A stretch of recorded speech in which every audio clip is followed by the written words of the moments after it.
मैं येटियन संप्रदाय का 5,000 साल पुराना पूर्वज था। फिर भी अपनी जिंदगी में पहली बार मैं शादी करने वाला था। और जिस महिला से मैं शादी कर रहा था वह 18 साल की एक लड़की थी जो मेरी उपपत्नी बनने वाली थी। हर कोई मेरी पीठ पीछे मेरा मजाक उड़ाता था, ये कहते हुए कि मुझ जैसा पुराना राक्षस एक युवा फूल को चुरा रहा है। लेकिन वे सच नहीं जानते थे। मैं कोई नेक पुराना कल्टीवेटर नहीं था। मैं विलेन था। अपने पिछले जीवन में मैं येटियन संप्रदाय का पूर्वज था। उस समय अपनी गरिमा और प्रतिष्ठा की बहुत अधिक परवाह करने के कारण मैंने यान को 3 साल का तथाकथित समझौता दिया था। अंत में वह बच्चा हर सामान्य चुने हुए हीरो की तरह कदम दर कदम ऊपर उठा। उसने मेरे अवसर चुराए, मेरी शिष्या को बहकाया और अंत में मेरी आत्मा को 10,000 वर्षों तक लालटेन में जलाने के लिए बाहर निकाल लिया। लेकिन इस बार सब कुछ अलग था। मेरा पुनर्जन्म हुआ था और मेरे पुनर्जन्म के साथ आया विलन सिस्टम। अगर मुझे जीवित रहना है तो मुझे नायक की नियति छीननी होगी और उसके लिए बने हर अवसर को चुराना होगा। जैसे ही मैंने यान को सामने खड़े देखा, शादी की तैयारी करते हुए मेरे चेहरे पर एक ठंडी मुस्कान फैल गई। विलेन इसलिए नहीं मरते क्योंकि वे बुरे होते हैं। वे मरते हैं क्योंकि वे बहुत ज्यादा बोलते हैं और हिचकिचाते हैं। अगले ही सेकंड मेरी आकृति शादी के हॉल के बीच में दिखाई दी। मैं इस शादी को ले रहा हूं। मेरी आवाज तेज नहीं थी, फिर भी यह हर किसी के दिमाग में बिजली की तरह फटी। ये फैन को तुरंत एक भयानक आभा ने जकड़ लिया। दबाव के कारण उसकी हड्डियां चरमरा गईं, लेकिन उसने अपने दांत पीसे और खुद को खड़ा रहने के लिए मजबूर किया, जबकि वह अपनी खून से भरी आंखों से मुझे घूर रहा था। तुम कौन हो? आज चुलिये के साथ मेरी शादी है। तुम ऐसा व्यवहार करने और मेरा अपमान करने की हिम्मत कैसे करते हो? ये फैन, वह दहाड़ा। सामान्य स्क्रिप्ट के अनुसार यह वह क्षण था जब नायक की अदम्य इच्छा शक्ति जागती। उसकी अंगूठी के अंदर का बूढ़ा उसे शक्ति उधार देता। वह थोड़ी देर के लिए दिखावा करता, फिर मुश्किल से बच निकलता। दुर्भाग्य से उसके लिए मेरा स्क्रिप्ट का पालन करने का कोई इरादा नहीं था। मेरी आकृति उस जगह से गायब हो गई। या फैन के प्रतिक्रिया देने से पहले ही मैंने साधारण घूंसों की एक श्रृंखला शुरू कर दी। वह तोप के गोले की तरह पीछे उड़ा और सीधे दीवार से जा टकराया। तुम्हें लगता है तुम योग्य हो? येडिंग ने शांति से अपना हाथ वापस लिया, फिर घृणा में अपनी उंगलियों को पोंछने के लिए एक रूमाल निकाला। अंगूठी के अंदर अवशिष्ट आत्मा या फैन की रक्षा के लिए अपनी शक्ति जारी करने वाली थी। लेकिन अचानक उसने अपनी आत्मा की गहराई में एक दबाव महसूस किया। बूढ़े ने डर से ऊपर देखा। उसके सामने वाले व्यक्ति ने अंगूठी के आर पार देख लिया था और सीधे उसे घूर रहा था। एक अपंग संत आत्मा। तो यही तुम्हारा समर्थन है? मेरी आवाज ठंडी हो गई। बूढ़ी चीज, अगर तुम नहीं चाहते कि तुम्हारी आत्मा अभी बिखर जाए तो शांत रहो। बूढ़े ने तुरंत अपनी सभी आध्यात्मिक शक्ति को दबा दिया। उसे एक भयानक एहसास हुआ कि यह व्यक्ति उसे एक ही विचार के साथ कुचल सकता है। फिर मैंने दुल्हन की ओर रुख किया, जो अभी भी अपनी जगह पर जमी हुई थी। एक 9 इन मिस्टिक आइस बॉडी ऐसे कचरे पर बर्बाद हो गई। क्या दुख की बात है? मैंने कोई दया नहीं दिखाई जब मैंने चुल्लिए की नाजुक ठुड्डी को पकड़ा और उसे मेरी ओर देखने के लिए मजबूर किया। मुझे जाने दो। डर के मारे उसकी आवाज कांप उठी। इस आदमी के सामने वह परिवार जिस पर वह निर्भर थी और प्रतिभाशाली मंगेतर जिसे वह मानती थी, दोनों कागज की तरह नाजुक लग रहे थे। ये कल्टीवेशन की दुनिया की क्रूरता थी। तुम्हारे पास दो विकल्प हैं, मैंने शांति से कहा। आज्ञाकारी रूप से मेरे साथ चलो और मेरी भट्टी बनो। बदले में मैं तुम्हारे असली परिवार को गौरव प्रदान करूंगा और तुम्हें सर्वोच्च अमर संसाधन दूंगा। या उस कचरे के प्रति वफादार रहो और मैं तुम्हारे पूरे परिवार का वध कर दूंगा और तुम्हें एक लाश की कठपुतली बना दूंगा। चुलिये की पुतलियां हिंसक रूप से सिकुड़ गईं। उसका शरीर कांप उठा जब उसने मेरी भावनाहीन आंखों में घूरा। वह जानती थी कि मैं मजाक नहीं कर रहा था। उसकी आंखों से आंसू गालों पर लुढ़क गए और उसने धीरे से अपनी आंखें बंद कर लीं। मैं तुम्हारे साथ चलूंगी। येडिंग संतुष्टि में मुस्कुराया। अपनी आस्तीन के एक झटके के साथ उसने चूलिए के चारों ओर एक हाथ लपेटा और आसमान में ऊपर उठ गया। डिंग! सफल लूट का पता चला। नायिका चुलिए को जब्त कर लिया गया है। इनाम 2000 फेट पॉइंट्स। मैं पहले ही महसूस कर सकता था कि मेरा कल्टीवेशन ढीला हो रहा है, जैसे कि कोई सफलता करीब आ रही हो। 9 ड्रैगन कॉफिन चैरियट के ऊपर खड़े होकर येडिंग ने नीचे की डरी हुई भीड़ को देखा। आज से चू परिवार येटियन संप्रदाय के संरक्षण में है। फिर उसकी नजर मलबे के नीचे दबे यान पर पड़ी। उसकी आंखों में एक अजीब चमक आ गई। यान को अभी मारने से केवल थोड़ी मात्रा में फेट पॉइंट्स मिलते और इससे स्वर्ग का बैकलैश भी हो सकता था। उसे धीरे धीरे पालना बेहतर था, जैसे फसल काटने का इंतजार कर रहे पशुधन। नदी के पूर्व में 30 साल, पश्चिम में 30 साल। यह बच्चा आखिर क्या लहरें पैदा कर सकता है? 9 काले ड्रैगन ने पृथ्वी को हिला देने वाली दहाड़ छोड़ी और लाल बादलों में गायब हो गए, पीछे छू परिवार की जागीर को नष्ट कर दिया। और यान चेहरे पर खून बहते हुए धूल में पड़ा था, जबकि उसके नाखून जमीन में धंसे हुए थे। येडिंग टियन। यान की आंखों से खून के आंसू बह निकले। मेरी पत्नी को चुराने की नफरत कभी माफ नहीं की जा सकती। मैं कसम खाता हूं कि मैं एक दिन तुम्हें मार डालूंगा। यहां तक कि जब वह चिल्लाया, अंगूठी के अंदर का बूढ़ा चुप रहा, क्योंकि ठीक उसी पल उसने देखा कि यान की एक समय की जलती हुई नियति काफी धुंधली हो गई थी। येटियन संप्रदाय के लॉन्गेविटी हॉल के अंदर चुलिए एक विशाल जेट बेड पर बैठी थी। उसके लंबे बाल उसके कंधों के चारों ओर बिखरे हुए थे। उसके हाथों ने बेड की चादरों को कसकर पकड़ रखा था। मैं उसकी ओर नहीं भागा। इसके बजाय मैंने शांति से आध्यात्मिक शराब के 2 कप डाले। ये 10,000 साल के स्पिरिट मैरो से बनाई गई थी। एक साधारण इंसान एक घूंट से अपने जीवन को 100 साल तक बढ़ा सकता है। एक कल्टीवेटर 10 साल का कल्टीवेशन बचा सकता है। वह कचरा तुम्हें यह नहीं दे सकता, लेकिन मैं दे सकता हूं। मुझे परवाह नहीं है। चुलिए आखिरकार फट पड़ी। उसकी आंखों में आंसू भर आए जब उसने येडिंग पर घूरा। तुम शक्तिशाली हो सकते हो, लेकिन किसी और की महिला को जबरदस्ती चुराना किस तरह की क्षमता है? भाई, ये फैन अभी तुमसे उतना मजबूत नहीं हो सकता है, लेकिन उसके पास दृढ़ संकल्प और प्रतिभा है। इससे पहले कि वह अपनी बात पूरी कर पाती, मैंने उसे बीच में ही रोक दिया और कप को उसके होंठों से लगा दिया। छोटी बच्ची, तुम बहुत भोली हो। इस दुनिया में प्रतिभा और दृढ़ संकल्प का पूर्ण संसाधनों और पृष्ठभूमि के सामने कोई मतलब नहीं है। इस पर ध्यान दिए बिना कि वह सहमत है या नहीं, मैंने जबरदस्ती आध्यात्मिक शराब को उसके गले में डाल दिया। चुलिए हिंसक रूप से खांसने लगी, लेकिन शराब उसके शरीर में प्रवेश करते ही तुरंत पिघल गई। फिर उसका भाव बदल गया। ठंडे जहर ने जो उसे उसकी अविकसित मिस्टिक आइस बॉडी के कारण सताया था, वह उसकी मेरिडियन में फैल रही गर्मी की लहर के नीचे टूटने लगा। उसकी कल्टीवेशन की बाधा पतले कागज की तरह टूट गई। Early foundation establishment, middle stage, late stage, peak stage. एक कप पीने में जितना समय लगा, उसने 3 पूरे दायरे पार कर लिए और गोल्डन कोर स्टेज के करीब पहुंच गई। शक्ति के भारी उछाल से उसका दिमाग खाली हो गया।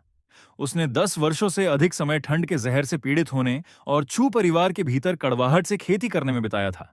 फिर भी वह सारी मेहनत इस तथाकथित शैतान द्वारा उसे लापरवाही से दिए गए 1 कप की तुलना नहीं कर सकती थी। कैसा लग रहा है? मैंने उसके जलते हुए गाल पर धीरे से उंगली फेरी। वह कचरा केवल तुम्हारी मिस्टिक आइस बॉडी का उपयोग उसके अंदर की आग के जहर को दबाने के लिए करना चाहता था। उसके लिए तुम सिर्फ एक डिस्पोजेबल मेडिसिन जार थी। लेकिन मेरी आंखें संकुचित हो गईं। मैं तुम्हें एक सच्ची साम्राज्य बनाना चाहता हूं। तुम झूठ बोल रहे हो। चुलिए की आंखों का फोकस खोने लगा। अमर शराब के औषधीय प्रभाव केवल कल्टीवेशन बढ़ाने तक सीमित नहीं थे।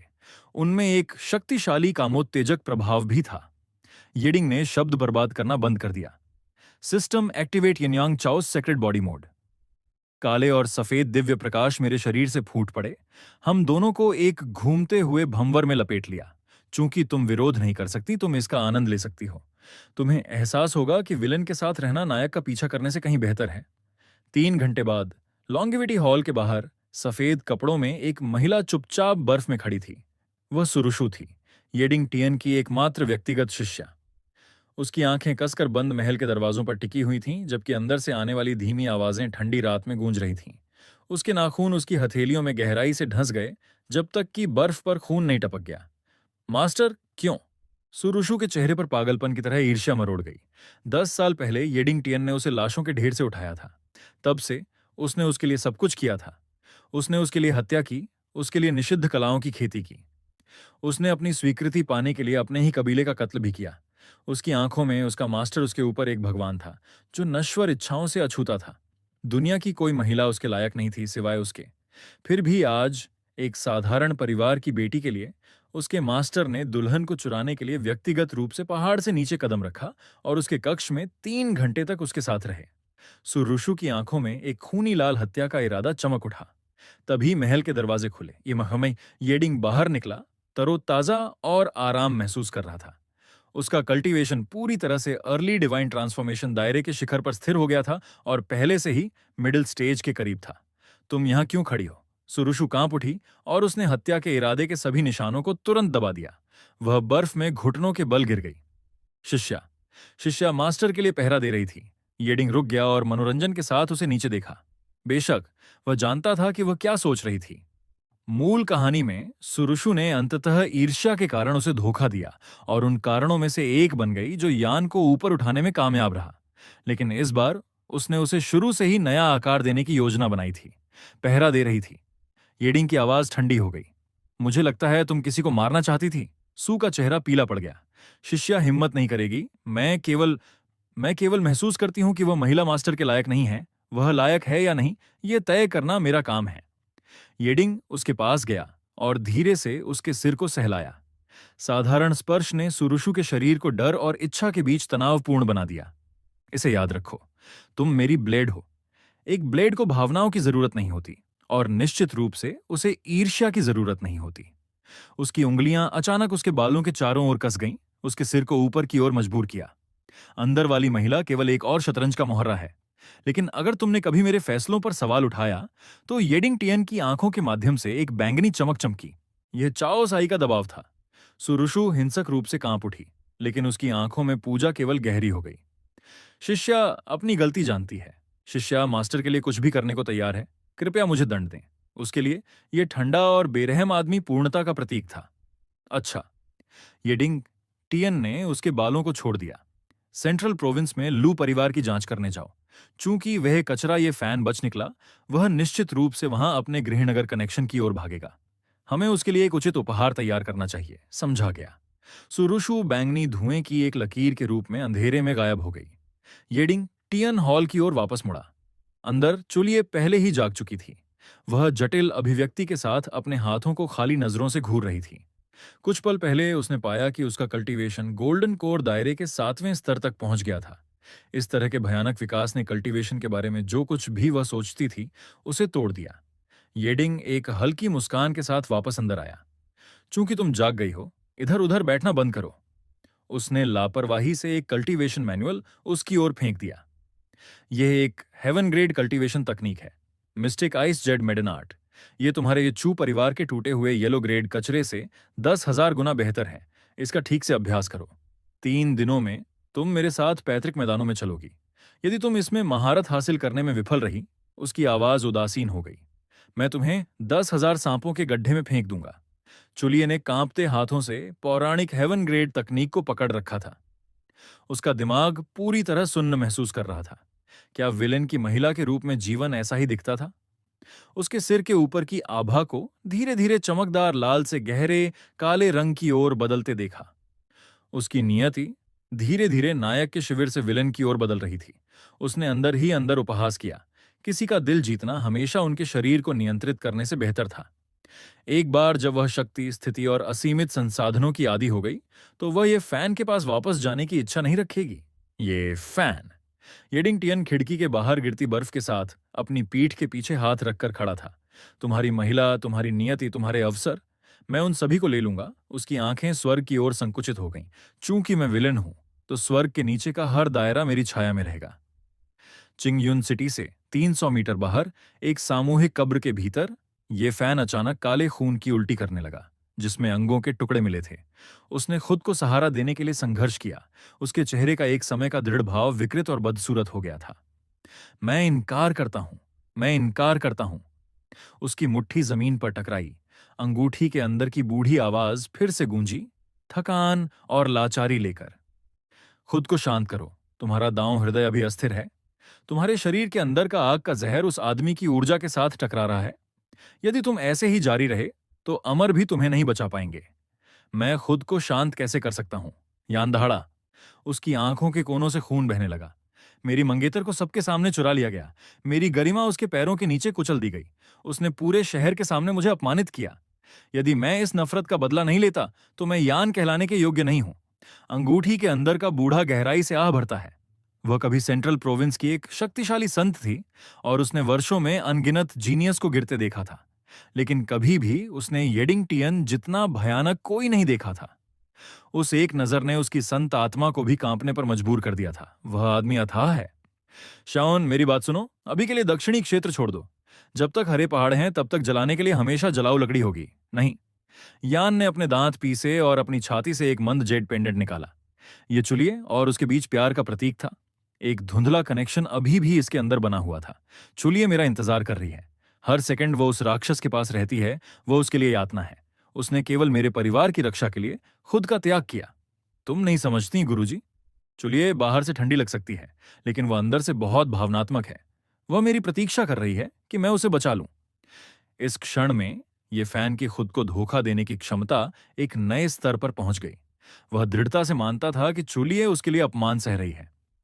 बूढ़ा कुछ देर के लिए चुप रहा, इससे पहले कि वह युवाओं के जिद्दी दृढ़ संकल्प के आगे झुक जाए, या शायद खुद स्वर्ग उसकी इच्छा को मजबूर कर रहा था।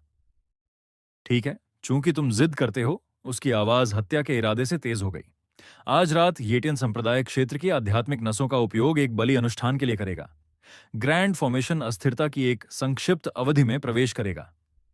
तुम्हारी टूटी हुई तलवार में एक प्राचीन ताबीज है जो प्रतिबंधों को तोड़ने में सक्षम है। यदि तुम पिछले पहाड़ में घुस सकते हो और फॉर्मेशन के मुख्य केंद्र का पता लगा सकते हो, तो मैं तुम्हें बाधा को अस्थायी रूप से फाड़ने और लड़की को बचाने में मदद कर सकती हूं। लेकिन याद रखना, तुम्हें केवल एक मौका मिलता है, और एक बार जब तुम सफल हो जाते हो तो तुम्हें सीधे सेंट्रल प्रोविंस भागना होगा। इस बीच येटियन संप्रदाय के भीतर लिंगान क्लिफ की छोटी पर पूरे दक्षिणी क्षेत्र में सबसे अच्छी जगह, बादलों के अंतहीन विस्तार को देखते हुए येडिंगटियन आलस्य से एक चंदन की कुर्सी पर टिका हुआ था, जबकि लापरवाही से दो जैड शतरंज के मोहरों के साथ खेल रहा था। उसके सामने अधूरा शतरंज का खेल पड़ा था। बर्फ में उसके पैरों के पास चुपचाप घुटने टेककर सो एक आध्यात्मिक फल को छील रही थी। वह धीरे धीरे और सावधानी से चल रही थी, किसी भी एक टुकड़े को नुकसान पहुंचाने से डर रही थी। ठंड के कारण उसकी उंगलियां पहले ही लाल हो गई थीं, लेकिन ऐसा लग रहा था कि उसने ध्यान नहीं दिया। मास्टर, सब कुछ व्यवस्थित कर दिया गया है। सूरुषु ने दोनों हाथों से छिल्ला हुआ फल सम्मानपूर्वक पेश किया।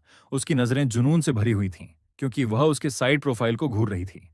जैसा आदेश दिया गया था, संप्रदाय की डिफेंसिव फॉर्मेशन में खामी जानबूझकर रेमनेंट सोल के लिए उजागर कर दी गई थी। लॉन्गिविटी हॉल के आसपास के छिपे हुए पहरेदारों को भी हटा लिया गया था। येडिंगटियन ने अपना मुंह खोला और फल को काटा। उसकी गर्म उंगलियां गलती से सुरुशु के बर्फीले हाथ से छू गईं, जिससे उसका शरीर कांप उठा। बहुत अच्छा। मीठा रस उसकी जीभ पर फैल गया और उसने अपनी आंखें सिकोड़ लीं। उसके सामने एक पारदर्शी सिस्टम स्क्रीन दिखाई दी। Destiny monitoring. लक्ष्य, ये फैन। वर्तमान स्थिति, गंभीर रूप से घायल, भावनात्मक रूप से उत्तेजित, आत्मभ्रम में खोया हुआ। स्थान, चिंग्युन सिटी के बाहर खंडहर मंदिर। येटियन संप्रदाय की ओर बढ़ रहा है। Trump card, restriction breaking talisman. खतरे का स्तर कम, संत अवशिष्ट आत्मा मध्यम खतरा। प्रोटगोनिस्ट हेलो, बेहद खतरनाक, अप्रत्याशित कारकों की उच्च संभावना। मास्टर, सुरशु ने आखिरकार पूछने की हिम्मत जुटाई। ये फैन एक चींटी के अलावा कुछ भी नहीं है। उसके साथ खेलने में इतनी मेहनत क्यों बर्बाद कर रहे हैं? क्या उसे एक थप्पड़ से कुचलना आसान नहीं होगा? येडिंग धीरे से हंसा और बोर्ड पर शतरंज का एक मोहरा रखा। क्या तुमने कभी बिल्ली को चूहे का शिकार करते देखा है? उसे खाने से पहले बिल्ली हमेशा उसके साथ खेलने का आनंद लेती है। वह धीरे से खड़ा हुआ और बादलों के काले समुद्र को नीचे देखते हुए चट्टान के किनारे की ओर चल पड़ा। अगर मैं उसे सीधे मार दूं, तो स्वर्ग उसे एक दुखद नायक के रूप में देखेगा। उसकी किस्मत मेरे खिलाफ पलट जाएगी। लेकिन अगर उसके होंठ ऊपर की ओर मुड़े, मैं उसे उम्मीद से भरा हुआ अंदर आने दूं, केवल यह खोजने के लिए कि जिस महिला को वह बेतहाशा बचाना चाहता है, वह पहले से ही मेरा खिलौना बन चुकी है। अगर उसका हताश अंतिम हमला किसी बच्चे के नखरे जैसा दिखे, तो उसकी आंखों के भीतर एक बैंगनी चमक झिलमिला उठी। तभी उसका दांव हृदय वास्तव में ढह जाएगा। तभी उसकी नियति पूरी तरह से टूट जाएगी। वह सूरशु की ओर मुड़ा। एक सच्चा विलेन पहले शरीर को नहीं मारता, हम दिलों को नष्ट करते हैं। फिर उसने लॉन्गिविटी हॉल की ओर देखा। और चुलिए कैसा अनुकूलन कर रही है। सुरशु की आंखों में ईर्ष्या की झलक दिखी, इससे पहले कि उसने अपना सिर झुका लिया। उस महिला की अनुकूलन क्षमता भयानक है। Mystic ice jade maiden art का अनुभव करने और उच्चतम स्तर के संसाधनों का आनंद लेने के बाद वह पहले से ही अपनी पहचान के साथ काफी सहज लग रही है। इससे पहले वह आज रात के दावत के लिए कपड़े भी चुन रही थी। अच्छा। येडिंग चुपचाप हंसा। वास्तविकता क्रूर थी। मूल कहानी में चुलिए ये फैन के प्रति समर्पित रही, क्योंकि वे दोनों नीचे से आए थे और उनके पास भरोसा करने के लिए कोई और नहीं था। लेकिन शिखर पर दुनिया को देखने के बाद कितने लोग स्वेच्छा से दुख में वापस लौटेंगे? मानव स्वभाव कभी भी प्रलोभन से नहीं बच सकता। मेरे आदेश नीचे तक पहुंचाओ। आज रात येटियन संप्रदाय एक भव्य दावत आयोजित करेगा। मैं अपनी प्रियतमा के साथ आतिशबाजी का आनंद लूंगा। उसकी मुस्कान और गहरी हो गई। और सेक्स डिफेंसेस को न्यूनतम तक कम कर दो। हमारे छोटे चूहे के लिए चलने के लिए एक साफ रास्ता छोड़ दो। ठीक उसी पल ये फैन जंगल के बीच से अपने अंदर जलते हुए अनियंत्रित उत्साह के साथ घुसपैठ कर रहा था। वह रिंग के अंदर की बूढ़ी आत्मा की तारीफ करता रहा कि उसने फॉर्मेशन की कमजोरी की सटीक गणना की है, पूरी तरह से अनजान कि जिस क्षण उसने येटियन संप्रदाय के पिछले पहाड़ में कदम रखा, उसकी हर हरकत पहले से ही येडिंगटियन की सतर्क आंखों के नीचे थी। वह बिना किसी विरोध के संप्रदाय से गुजरा और चुपचाप लॉन्गिविटी हॉल के बाहर पहुंच गया। महल की बत्तियां जानबूझकर जलती हुई छोड़ी गई थीं।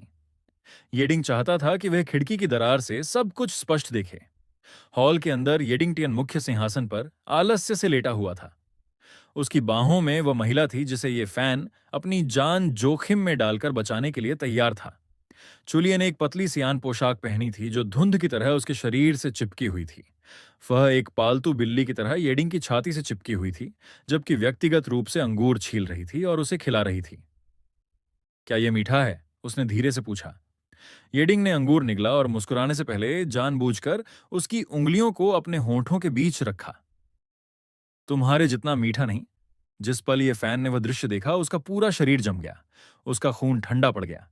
एक पल बाद वह खून भरी आंखों के साथ एक पागल भेड़िए की तरह हॉल में घुस गया, अपनी टूटी हुई तलवार को पकड़कर गुस्से में दहाड़ते हुए, मैं तुम्हें मार डालूंगा।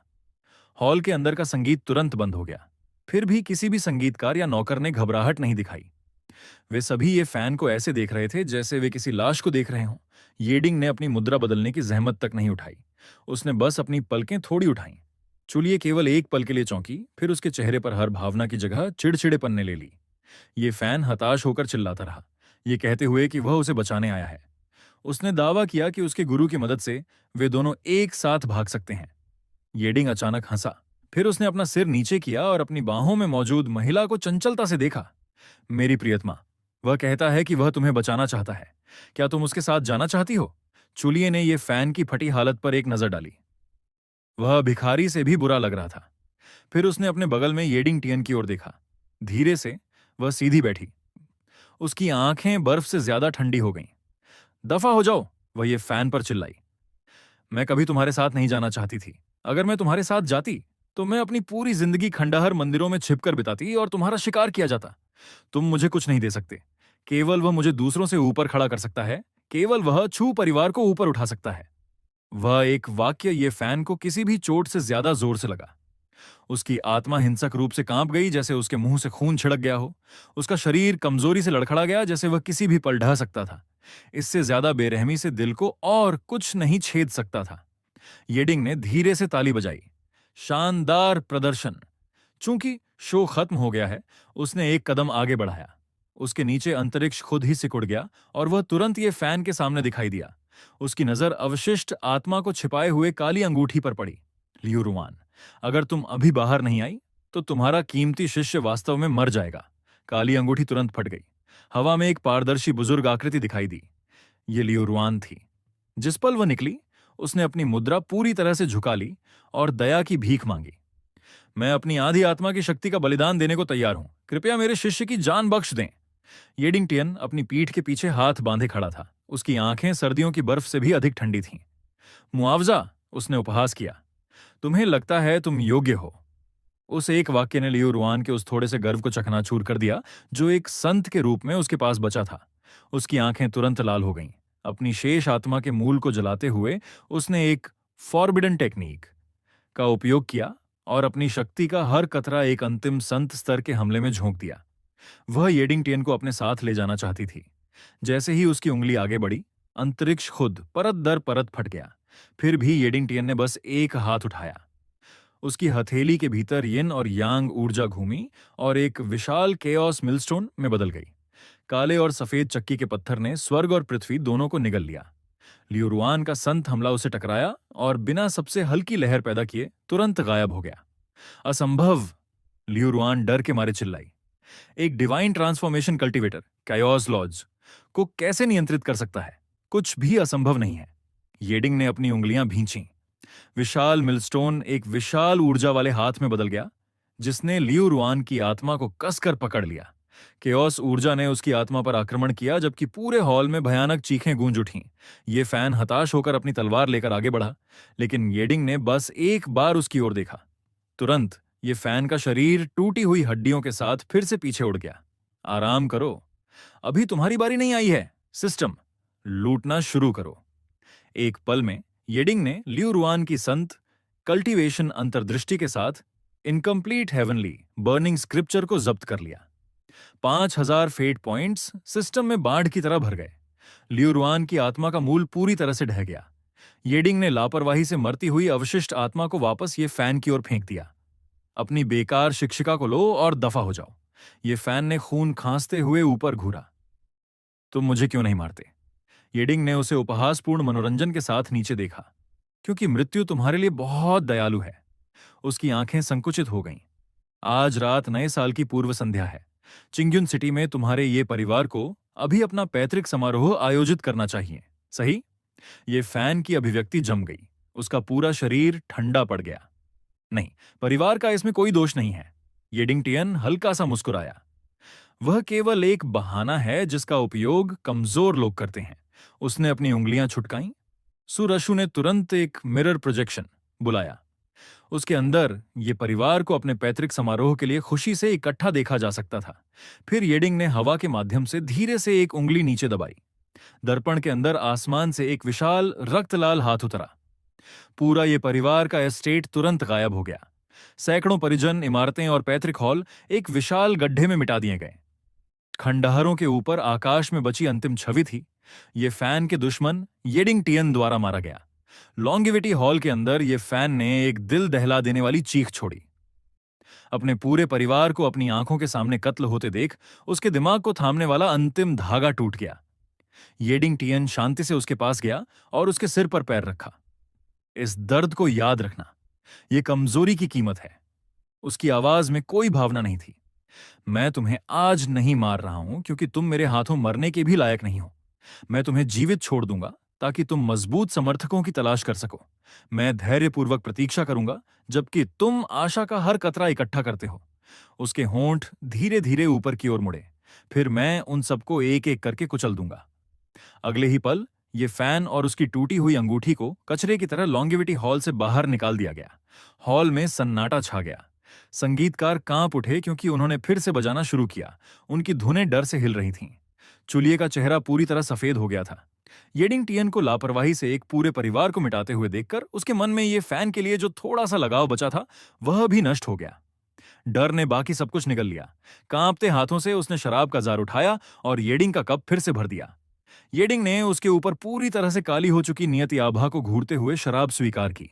फिर उसने थोड़ा सिर हिलाया। आज से मुझे पूर्वज कहना बंद करो। उसकी आवाज हॉल में धीरे से गूंजी। मुझे मास्टर कहो। 3 साल पलक झपकते ही बीत गए। उन 3 वर्षों के दौरान दक्षिणी क्षेत्र के अराजक सत्ता संघर्ष समाप्त हो गए। येटियन संप्रदाय सबसे ऊपर था। जो माने वे समृद्ध हुए, जो विरोध किए वे मर गए। सेंट्रल प्रोविंस और दक्षिणी क्षेत्र के बीच की सीमा पर बादलों के ऊपर एक विशाल शहर तैरता था। यह शहर सेंट्रल प्रोविंस की शक्तियों द्वारा स्थापित प्रवेश द्वार के रूप में कार्य करता था। शहर की दीवारों के ऊपर सेंट्रल प्रोविंस के कई युवा जीनियस एक साथ शराब पी रहे थे और खुलेआम येडिंग टियन का मजाक उड़ा रहे थे। वे उस पर ऐसे हंस रहे थे जैसे वह बाघों के बिना पहाड़ पर शासन करने वाले बंदर से ज्यादा कुछ न हो। उनके अनुसार यह तथाकथित डिवाइन ट्रांसफॉर्मेशन पूर्वज सेंट्रल प्रोविंस आने पर शहर की रक्षात्मक संरचना को तोड़ भी नहीं पाएगा। एक अहंकारी युवक ने दावा किया कि उसका स्पिरिट बीस्ट ही अकेले येडिंग टियन को सबक सिखा सकता है। केवल एक काले कपड़े पहने व्यक्ति ने गंभीरता से भौहें सिकोड़ी और दूसरों को चेतावनी दी। उसके परिवार के बुजुर्गों ने संदेश भेजे थे कि येडिंग टियन को कम मत समझो। वह अफवाहों जितना सरल नहीं है, लेकिन घोंग सुनची नाम के नीले वस्त्र पहने एक जीनियस ने ठहाका लगाया और बादलों की ओर अहंकारी रूप से इशारा किया। अगर येडिंग टियन यहां आने की हिम्मत करता है तो मैं उसे दिखाऊंगा कि असली शक्ति कैसी दिखती है। इससे पहले कि वह अपनी बात पूरी कर पाता, पूरी शहर की दीवार अचानक हिंसक रूप से हिल गई। सुरक्षात्मक फॉर्मेशन अपने आप सक्रिय हो गया। दक्षिणी क्षितिज की ओर मुड़ते ही सभी के हाव भाव बदल गए। साफ नीला आकाश धीरे धीरे गहरे लाल बादलों द्वारा निगला जाने लगा। 9 भयानक ड्रैगन की दहाड़ें स्वर्ग और पृथ्वी पर गूंज उठीं। दीवार पर खड़े सबसे मजबूत जीनियस को भी ऐसा लगा जैसे हथौड़ों ने उनके सीने पर वार किया हो। उनमें से सबसे कमजोर ने खून ठूका और तुरंत घुटनों के बल गिर पड़ी। गोंगसुन ने लाल बादलों के समुद्र से उभरती विशाल वस्तु को डर से ऊपर देखा। 9 विशाल प्राचीन ड्रैगन की लाशें हड्डियों और रक्त की नदियों से बने एक चलते हुए महल को खींच रही थीं। महल के बाईं ओर हथियारी सुरशु खड़ी थी। दाईं ओर ठंडी और सुरुचिपूर्ण चुलिये खड़ी थीं, जिसे अब मिस्टिक आइस इम्प्रेस के नाम से जाना जाता है। महल के भीतर येडिंग टियन अपने सिंहासन पर बैठा था। स्वर्ग और पृथ्वी को कंपा देने वाली पर्याप्त दबाव छोड़ रहा था। ये ये डिवाइन ट्रांसफॉर्मेशन नहीं है, किसी ने डर में चिल्लाया। यह ग्रेट सेंट रियलम है। काले वस्त्र वाले युवक की आवाज बेकाबू होकर कांपने लगी। दक्षिणी क्षेत्र आखिर ग्रेट सेंट विशेषक कैसे पैदा कर सकता है? हालांकि आतंक ने उसका दिल भर दिया था, गोंगसुन ने फिर भी खुद को हवा में मजबूर किया और अहंकारी होकर चिल्लाया। सेंट्रल प्रोविंस के कानून के अनुसार प्रवेश करने वाले किसी भी व्यक्ति को निरीक्षण के लिए प्रस्तुत होना होगा। इससे पहले कि वह अपनी बात पूरी कर पाता, एक ठंडी महिला की आवाज ने उसे बीच में ही रोक दिया। कार्रवाई करने वाली येडिंगटियन नहीं थी, सुरशु भी नहीं थी, यह चुलिये थी। उसने गोंगसुन ची को एक बार देखने के बाद धीरे से एक हाथ उठाया। आसपास की जगह तुरंत जम गई। गोंगसुन केवल एक छोटी सी चीख निकाल सका, इससे पहले कि उसका पूरा शरीर खून के गुब्बारे की तरह फट गया। दीवार पर बचे अन्य जीनियस आतंक में अपने घुटनों के बल गिर गए और हताशा से दया की भीख मांगने लगे। येडिंगटियन का महल तनिक भी धीमा नहीं हुआ। इसने सीधे शहर की रक्षात्मक बाधा को टक्कर मारी। पीक डिवाइन ट्रांसफॉर्मेशन विशेषज्ञों का विरोध करने में सक्षम फॉर्मेशन महल के चारों ओर फैले खूनी आभा के संपर्क में आते ही गर्म ब्लेड को छूने वाले मक्खन की तरह पिघल गया। आकाश में येडिंगटियन की आलसी आवाज गूंजी, मेरे संदेश को पूरे सेंट्रल प्रोविंस में ले जाओ। उसकी आंखें रक्त लाल बादलों के भीतर से अंधेरे में चमक उठीं। दक्षिणी क्षेत्र का येडिंगटियन आ चुका है। जो समर्पण करेंगे वे समृद्ध होंगे, जो विरोध करेंगे वे मरेंगे। फिर उसकी आवाज और ठंडी हो गई। और लू परिवार, लीन परिवार और शियाओ परिवार के बूढ़े राक्षसों को बता दो कि लाल बादल स्वर्ग को पूरी तरह से निगल गए। अपनी गर्दन साफ धोकर मेरा इंतजार करो। रक्त महल के अंदर हर कोने में विलासिता भरी थी। येडिंग अपने सिंहासन पर बैठा था, जबकि शांति से खून की तरह लाल शराब का कप थामे हुए था। 3 साल पहले की तुलना में उसकी आभा और भी गहरी और अधिक भयानक हो गई थी। सिस्टम, मुझे ये फैन का स्थान दिखाओ। एक पारदर्शी निगरानी स्क्रीन तुरंत दिखाई दी। लक्ष्य, ये फैन। वर्तमान स्थिति, प्रशिक्षण। नियति ठीक हो रही है। फेट पॉइंट्स 500 से बढ़कर 8000 हो गए हैं। स्थान, सेंट्रल प्रोविंस में 10,000 जानवरों की पर्वत श्रृंखला के बाहरी इलाके। आगामी अवसर, 3 दिनों के भीतर इटर्नल एवरग्रीन स्टोन के सुराग। घटना की भविष्यवाणी, नायक सुंदरता को बचाता है। लू परिवार की संत लू मिंग्याओ ये फैन के प्रति स्नेह विकसित करती है और उसे सेंट्रल प्रोविंस में खुद को स्थापित करने में मदद करने के लिए गेस्ट एल्डर टोकन देती है। येडिंग ने स्क्रीन पढ़ते हुए उपहास किया, हमेशा की तरह कॉकरोच जैसा। अपनी नींव के क्षतिग्रस्त होने के बाद भी ये फैन बेतुकी किस्मत के कारण अपने दंटियन को फिर से बनाने और नासेंट सोल दायरे तक पहुंचने में कामयाब रहा। फिर से नायक बनने की कोशिश कर रहा है। लू परिवार के माध्यम से ऊपर उठने की कोशिश कर रहा है। उसने एक ही घूंट में अपनी शराब पी ली क्योंकि उसकी आंखों के माध्यम से एक हिंसक बैंगनी चमक कौंध गई। रशु, शिष्या यहां है। सुरशु तुरंत आगे बढ़ी और झुक गई। 10,000 जानवरों की पर्वत श्रृंखला की गहराई के लिए प्रस्थान करने की तैयारी करो। येडिंग धीरे से खड़ा हो गया। उसके चलने से आसपास की जगह भी मुड़ गई। पुराने परिचित से मिलने का समय आ गया है। 10,000 जानवरों की पर्वत श्रृंखला के भीतर सेंट्रल प्रोविंस के सबसे खतरनाक निषिद्ध क्षेत्रों में से एक, प्राचीन जंगल अंतहीन रूप से फैले हुए थे और भयानक जानवर हर जगह घूम रहे थे। यहां तक कि ग्रेट सेंट विशेषज्ञ भी अंदर जाने की हिम्मत बहुत कम करते थे। उस पल वैली ऑफ हार्टब्रेक के अंदर एक भयंकर पीछा चल रहा था। फ़ान सेक्ट के एक आकर्षक पुरुष कल्टीवेटर ने 1 दर्जन से अधिक शिष्यों का नेतृत्व करते हुए घाटी के माध्यम से एक सफेद वस्त्र वाली महिला का पीछा किया। 7 एपर्चर एक्सक्विजिट हार्ट, सौंप दो और हम तुम्हारी लाश को बरकरार छोड़ देंगे। शिकार की जा रही महिला कोई और नहीं बल्कि लू परिवार की संत लू मिंग्याओ थी और मूल कहानी की दूसरी नायिका। वह सेंट्रल प्रोविंस के अनगिनत जीनियस के दिलों में अप्राप्य चांदनी थी। हालांकि उसके सफेद वस्त्र खून से सने थे और उसकी स्थिति दयनीय लग रही थी, लेकिन उसकी शुद्ध और अलौकिक सुंदरता को छिपाना असंभव था। उसने अपने दांत पीसे जबकि उन्हें लू परिवार के पूर्वज की प्रतिष्ठा की धमकी दी। लेकिन ह्वान संप्रदाय के शिष्यों ने केवल हंसा। लू परिवार का पतन पहले ही शुरू हो चुका था, और अधिक महत्वपूर्ण बात, वे उसकी हेवनली फ्रेग्रेंस डाउ बॉडी के लालची थे। यदि वे उसके साथ ड्यूल कल्टीवेट करते तो उनकी कल्टीवेशन तकनीकें छलांग लगाकर आगे बढ़ जाती। ह्वान संप्रदाय के युवा मास्टर के आदेश पर 10 से अधिक शिष्यों ने तुरंत एक फॉर्मेशन बनाया। गुलाबी रिबन एक विशाल जाल में आपस में जुड़ गए, जिसमें एक नशा करने वाली सुगंध थी जो सीधे आत्मा को लक्षित करने में सक्षम थी। यह केकुकांची ब्लिसफुल सोल एन्चेंटमेंट फॉर्मेशन था। लू मिंगयाओ को पहले ही जहर दिया जा चुका था और उसने अपनी लगभग सारी आध्यात्मिक शक्ति खत्म कर दी थी। जैसे ही फॉर्मेशन नीचे उतरा, चक्कर आने से वह अभिभूत हो गई, जबकि उसके शरीर में असहनीय गर्मी फैल गई। अपमान सहने के बजाय उसकी आंखों में दृढ़ संकल्प चमक उठा। उसने अपने शरीर के भीतर आध्यात्मिक ऊर्जा का अंतिम निशान इकट्ठा किया और सेल्फ डिस्ट्रक्ट करने के लिए तैयार हो गई। फिर घाटी में एक ठंडी आवाज गूंजी, तुम्हें मरने की अनुमति किसने दी? जैसे ही शब्द गिरे, विशाल गुलाबी जाल चिलचिलाती धूप के नीचे बर्फ की तरह घुल गया। ह्वान संप्रदाय के आकर्षक युवा मास्टर ने सदमे में ऊपर देखा।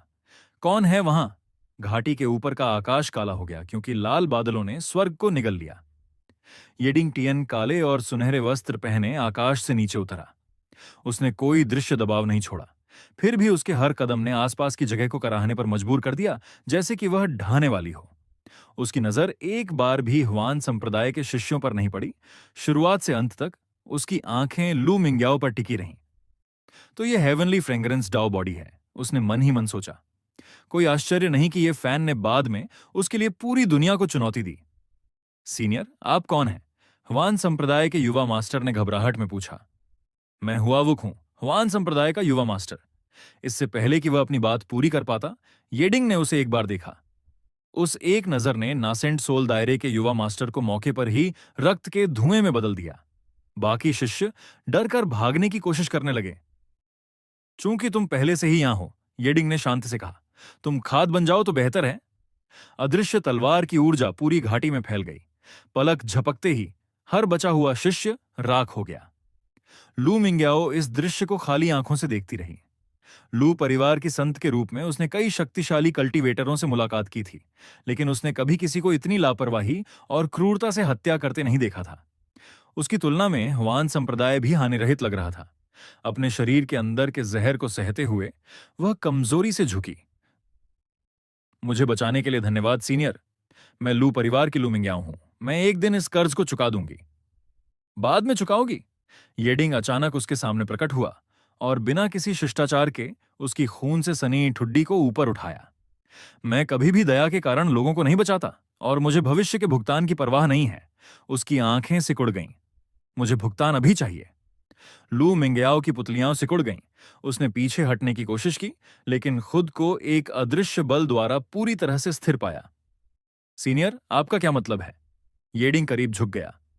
यह फैन जल्द ही यहां पहुंच रहा होगा, है ना? यह फैन का नाम सुनकर वह स्तब्ध रह गई। उसे यह भी नहीं पता था कि वह कौन था। कोई फर्क नहीं पड़ता कि तुम उसे जानती हो या नहीं, येडिंग हल्का सा मुस्कुराया। तुम्हें बस एक चीज समझने की जरूरत है। इस क्षण से तुम्हारी किस्मत बदल गई है। बिना एक शब्द कहे उसने अपनी हथेली सीधे उसके माथे पर रख दी। सिस्टम स्लेव मार्क के लिए एक्सचेंज करो। डिंग। 3000 विलन पॉइंट्स की खपत। पूर्ण निष्ठा छाप सफल। एक काला प्रतीक जबरदस्ती लू मिंग्याओ की चेतना के समुद्र में प्रवेश कर गया।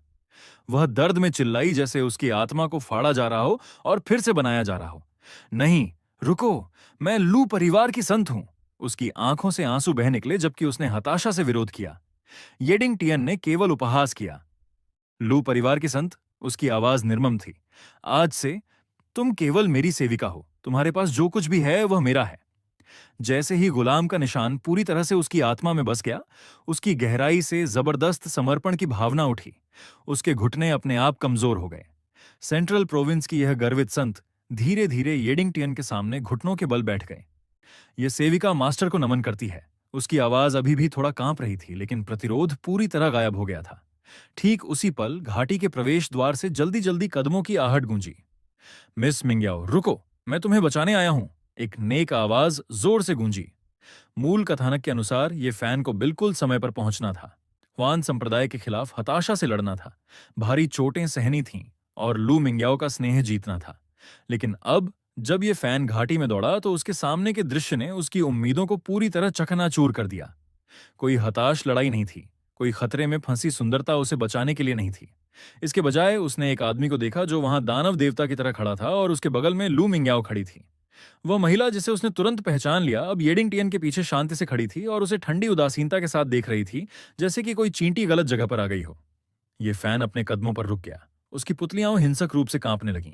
हताशा की वह जानी पहचानी भावना फिर से वापस आ गई। येडिंग येडिंग धीरे धीरे एक क्रूर मुस्कान के साथ मुड़ा। खैर, अगर यह हमारा महान जीनियस ये फैन नहीं है। उसकी आंखें चंचलता से सिकुड़ गईं। बिल्कुल सही समय पर। मैंने अभी अभी एक नई सेविका स्वीकार की है और मैं सोच रहा था कि इसे सबसे पहले कौन परखेगा। मिंग्याओ? उसकी आवाज शांत थी। उसे मार डालो।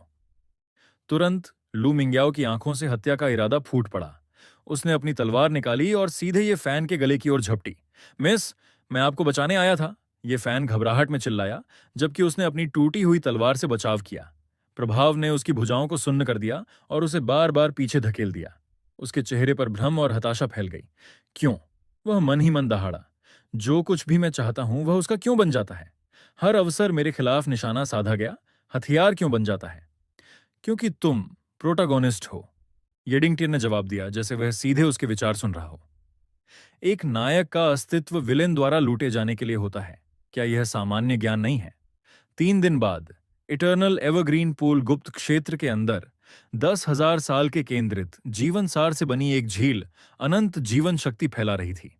एक नश्वर एक बूंद से अपने जीवन काल को दशकों तक बढ़ा सकता था। जो कल्टीवेटर इसमें नहाते थे वे अपनी नींव को पूरी तरह से फिर से बना सकते थे। भाग्य के अनुसार यह शिक्षक को खोने के बाद यह फैन का महत्वपूर्ण मोड़ होना चाहिए था।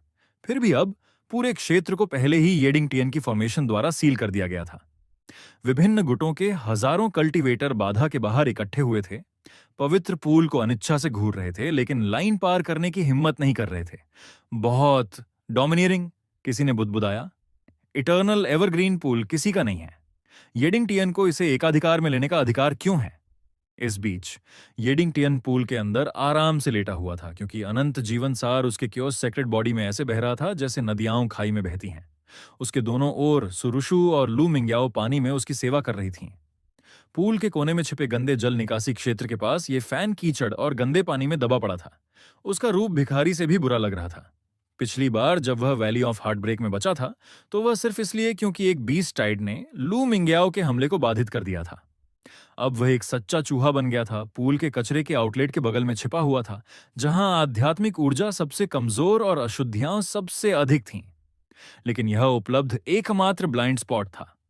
मैं सहन करूंगा, ये फैन ने अपने दांत पीसे। जब तक मैं पूल के सार को अवशोषित करूंगा, मेरा डांटियन ठीक हो सकता है। मेरी हेवनली बर्निंग आर्ट आगे बढ़ सकती है। येडिंगटियन, आज नहीं तो कल मैं इस कर्ज को चुका दूंगा। उसके अंदर नफरत जोर से जल रही थी। हर बार जब उसने पास में लू मिंग्याओ की आवाज सुनी तो उसे लगा जैसे उसके दिल में एक और चाकू घोंप दिया गया हो। उसे उसका अवसर, उसकी महिला, उसका भविष्य होना चाहिए था। तभी पानी के नीचे सांस लेने के लिए इस्तेमाल की जाने वाली उसकी रीढ़ ट्यूब पर एक पैर पड़ा। ये फैन डर के मारे जम गया और कीचड़ भरे पानी के माध्यम से ऊपर की ओर देखा। येडिंगटियन की आवाज पूल के माध्यम से शांति से गूंजी। लुका छिपी का खेल खत्म हो गया, छोटे चूहे। पानी में एक भयानक शॉक वेव निकली। ये फैन मृत मछली की तरह ऊपर उछला और जमीन पर जोर से टकराया। जब उसने ऊपर देखा तो उसने लू मिंग्याओ को येडिंगटियन के बगल में अंतरंगता से खड़े देखा। वह दृश्य मौत से भी ज्यादा दुखदायी था। ये फैन की उंगलियां जमीन में धंस गईं, जबकि उसकी आंखें खून की तरह लाल हो गईं। येडिंग ने उसे घृणा से देखा। मुझे लगा था कि तुम थोड़ा सुधरे होगे, उसने उपहास किया। पता चला कि तुम सीवेज आउटलेट में छिपे हुए थे, मेरा नहाया हुआ पानी पी रहे थे। सू रुशु पूल के अंदर जोर से हंसी। मास्टर, वह वास्तव में एक कुत्ते जैसा दिखता है।